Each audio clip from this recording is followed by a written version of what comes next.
Mabilis na tinapos ng mga senador ang budget deliberations para sa panukalang budget ng Office of the Ombudsman. Wala na nagtanong ng mga senador sa budget sponsor ng anti-graft body. Nagpasalamat naman si Ombudsman Samuel Martires sa mga senador. Hinggil naman sa confidential funds na nakalaan sa Ombudsman. Yan sinasabi ng mga matatanda, pag mamaluktot ka, pag maiksi ang kumot, di ba? So dito siguro, gagamitin na lang namin yung charm. Daan mo sa ngiti, baka naman matulungan ka ng iba. Idaan mo sa pagmamarites. In fact, I'll be honest with you. Kuminsan nakakapulot ako ng mga informasyon dahil sa inyo eh. And with that, all I have to do is to validate the information that I got from members of the press. Sa pagsalang naman ng budget ng Department of Justice, inungkat din ng ilang senador ang confidential funds, kung saan lumabas sa deliberasyon na tila bumaba ang CF ng DOJ. 2023 GAA po. How much was the CF for the secretary? 526, Your Honor.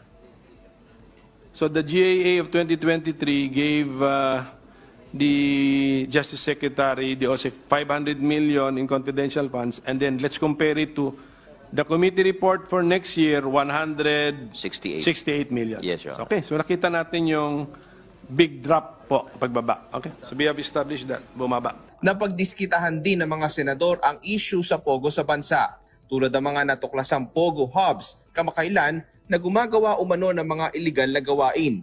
Kaya tinanong ng mga senador kung ano na nga ba ang tindig dito ng kagawaran. I would just like to ask the position of the DOJ, because you are actually in the center of the storm. The DOJ just enforces whatever policy the national government has, Your Honor.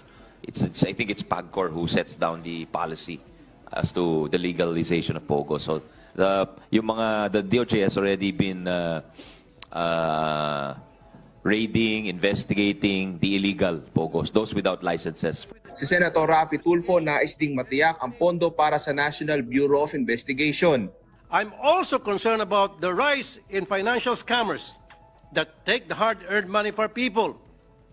Working hand in hand with the Cybercrime Investigation and Coordinating Center, or CICC.